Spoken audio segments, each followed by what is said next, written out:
I was told not to talk about this. I had collectors message me saying, dude, be careful sharing this. But if you ever walked into a Walmart or a Target hoping to find a single blaster box or a mega box or hanger packs or whatever, and all the shelves are wiped clean, you need to hear what's really happening because there's a reason you're not seeing product. And it's not bad luck like I used to think months or years ago. I always thought there was bad luck and I was bad luck, right?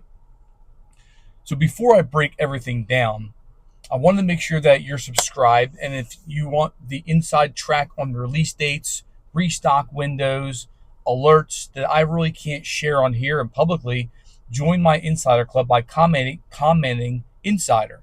It's free.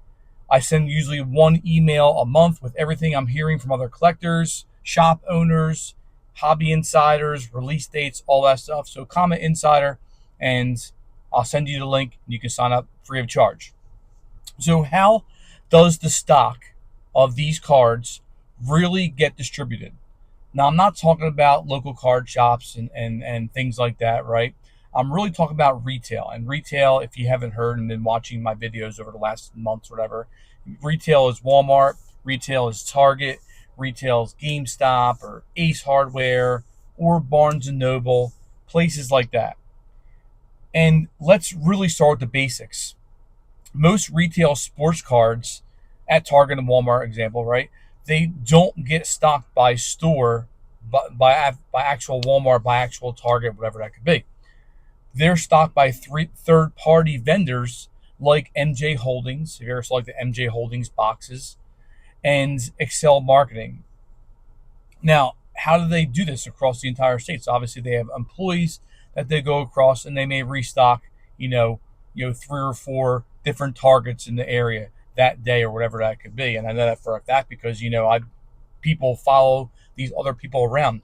I made a video last week on AirTags and how people have been tracking their cars and following them around to the restocks. And last summer, I was looking for the Donruss optic, and this guy would follow this. I know for a fact, 'cause I was talking to him in the store, and he would follow around the restocker and get all of the optic or all of the Pokemon or whatever that could be, and buy them up over that time period. And people have been tracking this out. Me and Johnny, like he's on this channel, and he had made a couple of videos, like maybe about 6 months ago to a year. We always play this game called Shattered Skies, and Shattered Skies, you go around. It's like an open world game, and you would find these boxes, and they would be timed, and it'd be like every 24 hours they would open up, and you would get good stuff out of it, right? And we always be sitting there for we just find the box and it'll be 20 minutes left or 15 minutes left. So you sit there and wait for the box to open and then get like good stuff, good guns and things like that. And every last minute you would see somebody running in and knowing exactly when these boxes were going off and so on and so forth. And it feels like that's happening in real life, with people knowing exactly when these people are stocking, the time periods, the hour they're stocking, the date they're stocking, and they know all this stuff. And they follow them around their area, 3 or 4 times. They buy all the stock, and then 2 hours later, you're seeing it online for triple the price, especially with optic, especially with Topps Chrome, and the really, really sought after boxes. And they operate on a route, and it's not on a set national restock day. If you're new to the hobby, you're like, oh, when do these things get restocked?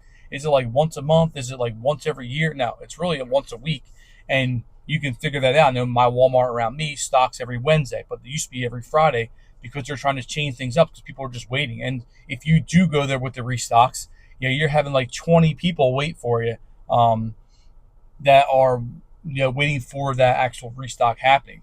So here is where it gets kind of murky. The insider loophole. Can't talk that, right? These are people like right now who know when and where the product is arriving, like I mentioned before.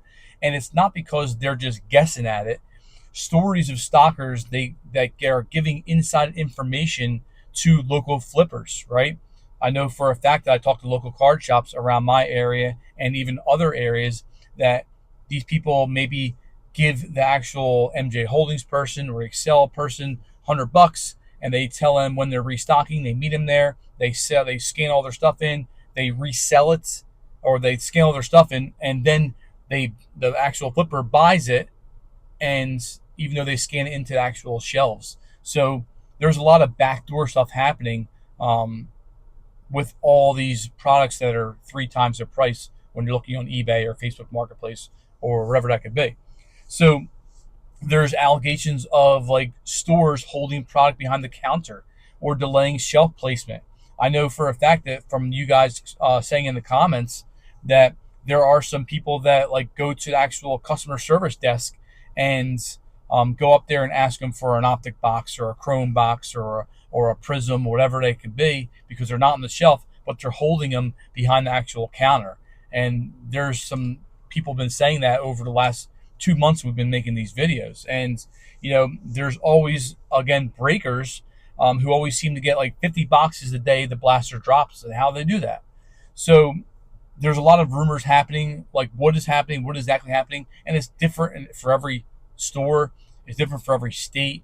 So there's a lot of things happening, and there's multiple things happening, not just like one thing. It's hard to pinpoint just one thing happening. Okay, oh yeah, there's hiding boxes behind their boxes. Yeah, well, that could be happening, but there are also things happening too about people behind the scenes flipping boxes and not even making it to the shelves. So there's allegations straight from MJ Holdings reps that we've been talking to as well. So technically this stuff is supposed to be first come first serve, but in practice it's a closed loop, and if you're not in on it, you're out of luck. And I'm not in on it, and maybe you're not in on it either, because I'm trying to find one blaster box of Donruss optic, right? Just one. That's all I want.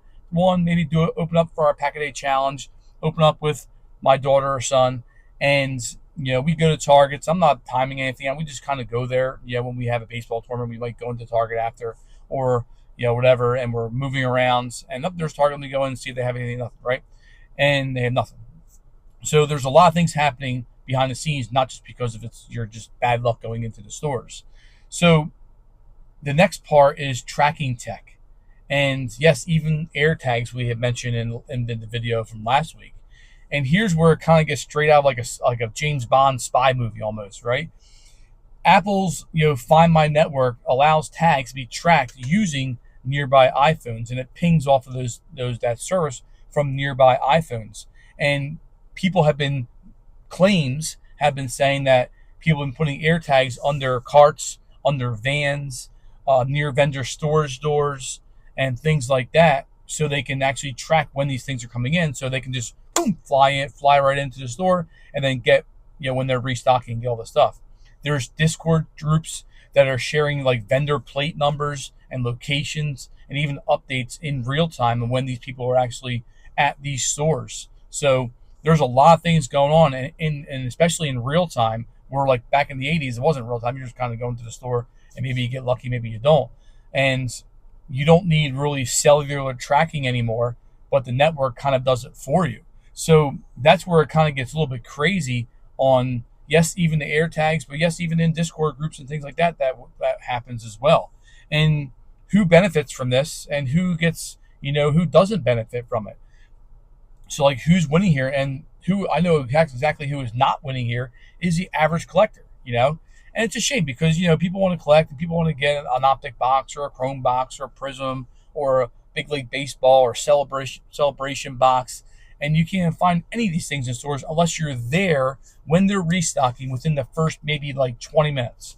And people work 9 to 5, and I get people that work from home and stuff like that, and they have more time. That's fine, but I mean, people that are work 9 to 5, or you're teaching from 8 o'clock until 3:30. And then by the time you get home, they restock at 9 o'clock in the morning, 10 o'clock in the morning. By the time you get there in the afternoon, the entire set or the entire, supply is gone. So I'm not trying to complain at all. I'm just trying to point out what's actually happening with the hobby. If I get a box, I get a box. If I don't get a box, it really doesn't really matter to me. But I would like to have one and just open it up, and maybe I can get a downtown. That'd be pretty cool to get a downtown and put it to my collection. I'm not trying to sell anything.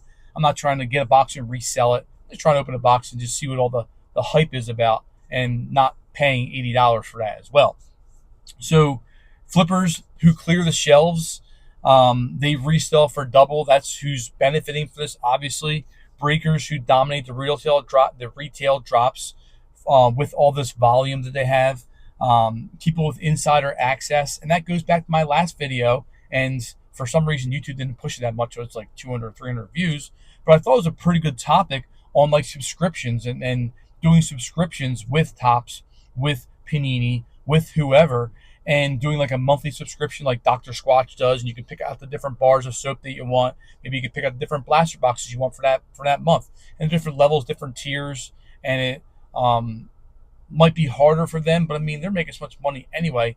Like that would be a good thing for the average collector that can't get to the stores, that don't have time because you're in the weeds on going to baseball practice, golf practice, field hockey, dance, all that stuff. You guys that I know you guys watch this channel with, and it's very heavy time to even eat dinner at nighttime, and let alone going to different stores and restocks.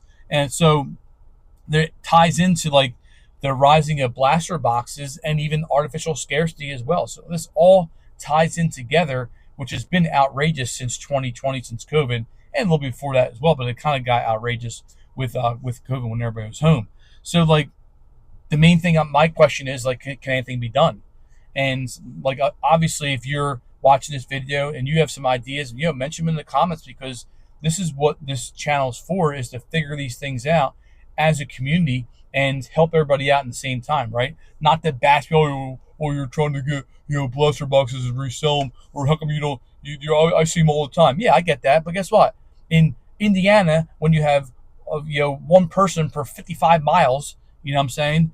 That's different than like, in New Jersey or South Carolina, or different than Montana, you know what I'm saying? So like it's all different around the country. And yeah, some people say, oh yeah, I travel around the country, I can find things all the time. Yeah, well guess what? Not everybody travels around the country that can do that. So I mean, some of these people that say stuff back to us, what we're trying to do here, and what you're trying to learn as well, is to figure out like what's happening with the hobby, and how are blaster boxes rising, because they are rising. They've been rising for 4 years, 5 years, and they've been more scarce than they were last year, than they were the year before, than they were the year before. So it's getting scarcer, and people are flipping more than I have seen before as well. So I mean, there's a lot of things that are happening in sports cars that not a lot of people understand. That's what I'm hoping to help you guys out with. So again, what can be done? So what can we do? Honestly, there's not much unless we shine a light on it, and that's why I'm making these videos, is to shine a light on what is happening behind the scenes. There has to be more push for transparency from MJ Holdings and Excel and whoever's stocking these shelves. Asking stores to actually enforce like shelf limits. I have seen multiple times on videos and things like that people are going to these stocks and they have the entire cart full of all these cards, Pokemon as well, right? Pokemon or football or basketball, whatever it is, and their entire cart is full. They go in and they check out, and there's no limit, right? And you have kids in the background like wanting to get like one box, and one guy gets them all. You know what I'm saying? That's ridiculous. And I mean, you know what he's doing? He ain't opening them all. He's reselling them all, right? Or he's putting them into his local card shop, wherever that could be. So I mean, there has to be shelf limits. And over the last at least in my area, over the last month, I've seen people like standing next to like the aisle. I don't know if you have seen that too, but I've seen people standing next to the aisle of where the sports cards are, and they're just watching to make sure, I guess, you're imposing the shelf limits or not opening boxes. Because I went to Target yesterday, and there's like 4 different boxes of like Prism football, and they're all open. All the packs are gone. So like, and these are like Target's different because now they have 2 sections. They have one section in the front of the store, at least in where I live, and they have one section, like the toy aisle. And the toy aisle is always ransacked, and there's always stuff all over the place, and there's always boxes open because no one's regulating it. So I don't know whose brilliant idea what that was. I guess the people that go into the store and find more stuff and buy more stuff into Target. But I mean, how much more money do you need, Target? It's all ridiculous, right? But suggest collectors to stop feeding the resale frenzy. So this is what I'm asking to you, is like, don't pay $85 for an optic, even though you want it so bad, right? Don't pay over market value for these things, and eventually their prices are going to drop to maybe normal levels. So I mean, they're going to be stuck with all these boxes and be like, yeah, okay, I'll give you a 2 for 1, whatever that could be. So I mean, there are things that could happen if we kind of put our foot down.